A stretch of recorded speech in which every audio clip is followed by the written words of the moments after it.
What's up, everybody? It's your man's KJ the Great dropping another edition of All Sports Media TV. But first, I want to say, I hope and pray everything is great your way.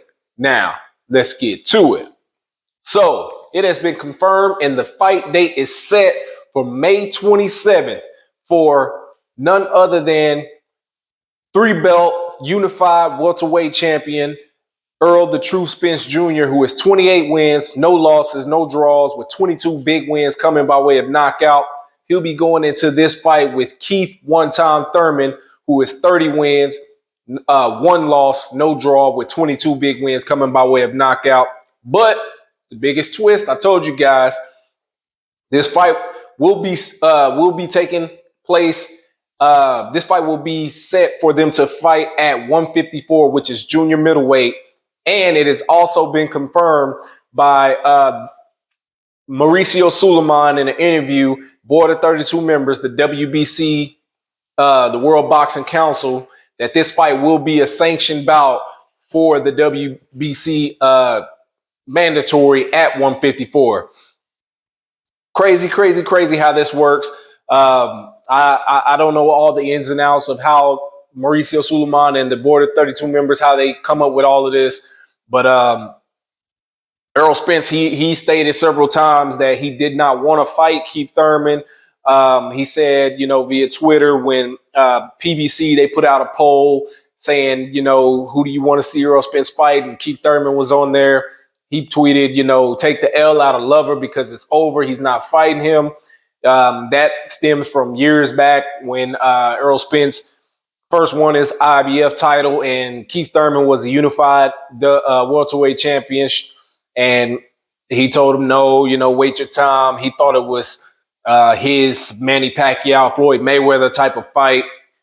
And, that went on, and it seen Keith Thurman get stripped of his WBC title due to inactivity. And it also seen him lose his WBA title to Manny Pacquiao. In that fight, he was dropped early, but he got back up. He fought. They thought it was a good fight after that, but, he still lost. When it comes to this fight, Errol Spence wanted to fight at 154, which a lot of people are saying that this might be bad news for Errol Spence because you have the current WBO welterweight champion, former junior welterweight, undisputed world champion, none other than Terence Crawford, who is still at 147. And that right there, they still make up for the biggest fight in the sport of boxing, being number one, number two, arguably best pound for pound fighters in the world. He's still at 147, and he didn't want to give Keith Thurman that chance at those titles at 147. So when he fights Keith Thurman, his belts will not be on the line, just mandatory for the undisputed 154 champion, who is Jermell Charlo, excuse me. But we know he's dealing with injury right now to his left hand, and he still has a fight lined up with Tim Tszyu, but that's for another time. But let's get into this fight. May 27th, it'll be at At&T Cowboys Stadium. This place is going to be rocking. We already know Errol Spence. He always sells out this building. And this building, it's going to sell out like crazy because it's Keith Thurman. Mind you, he's been inactive for the better part of the last 6 or 7 years. Keith Thurman, he's fought 3 times in that span. But, he's still a big name fighter. He's still a good draw. He still brings the crowd out. And combine that with Errol Spence, they're going to bring a big crowd out. A lot of people are going to buy pay-per-views. I myself might make the trip to go and watch this fight live, or I might just buy the pay-per-view. That's another topic. But let's get into this fight. I believe, as I said before in other videos, that I believe this is a tailor-made fight for Errol Spence. I believe he's going to stop Keith Thurman later rounds, probably 8, 9, or 10. If you go back and watch Errol Spence's last fight with UNDISPUTED, watch a couple of his other fights, he goes to the body really well. He throws that stabbing body hooks, uppercuts, and he can keep a good pace and pressure, and his work rate is steadily increases throughout the entire fight. If you go back and look at CONCACAF numbers with Ugas, every round, his output just got more and more and more until the referee stopped the fight. That right there ultimately is the reason why I feel Errol Spence is going to win this fight and win this fight decisively. You go back and look at Mario Barrios versus Keith Thurman in their fight. You watch that fight. Mario Barrios was having a lot of success on Keith Thurman going to the body. He was, throwing shots to the body, and he actually was shaking him up and hurting him a couple times in that fight. I watched it myself, and I thought, Keith Thurman, he just didn't look like, Keith Thurman, one-time Thurman that we're typically used to.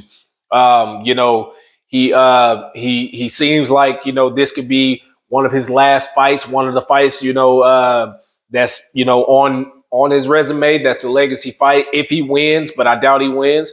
But I just feel like this could be one of his last maybe 3 or 4 fights. I believe he may be out the door in that span of time, if that's the case. Look for Errol Spence to start this fight off. Look for him to start off with that jab, working that jab, and then going to the body, working that jab, going to the body, and then going back upstairs with hooks and keeping the fight, as some people say, in a phone booth. I believe Errol Spence will win this fight, like I said before, 8 round, 9 round, 10 round stoppage. I believe he's tailor-made to hurt him. I don't wish bad on Keith Thurman, but, it's a fight. And that's what happens when you get into a fight. I just don't believe Keith Thurman is fully dedicated to the sport like he once was. I believe, his inactivity has shown that. So look for Errol Spence to win this fight and hopefully go back into negotiations with Terence Bud Crawford, and they can get that fight set up in the fall, somewhere around, September or October. I believe that's when that fight should take place, because after this, he would have satisfied all his mandatories except for the IBF #1, Jerron Boots Ennis. But, he's already took, if you want to call it step aside money or whatever. But there are other fights out there for Jerron Boots Ennis at this time. Manny Stanionis, he's injured. I didn't do a video on that, so he had to pull out of the fight with Virgil Ortiz. That's a fight that Jerron Boots Ennis can take and further push him up the rankings. Virgil Ortiz and Jerron Boots Ennis, that's a big fight, and that fight can be made for the undercard of this fight if they so choose. But yeah, that's what I believe. Errol Spence wins this fight between the 8th and 10th round as a stoppage due to just pounding away. And Derek James, I'm sure he's gonna have Errol Spence ready. The extra weight, I'm sure it's gonna do dividends for Errol Spence. But that's all I got for you guys. Make sure you hit the like button, drop a comment in the comment section. Let me know what you guys think. Make sure you follow me on Instagram at All Sports Media TV. Follow me on my other Instagram at KJTheGreat09. Make sure you like and share these videos. Subscribe if you haven't subscribed. Hit the bell icon to get all the new notifications. I thank you guys again. I appreciate all the views and all the comments. Peace.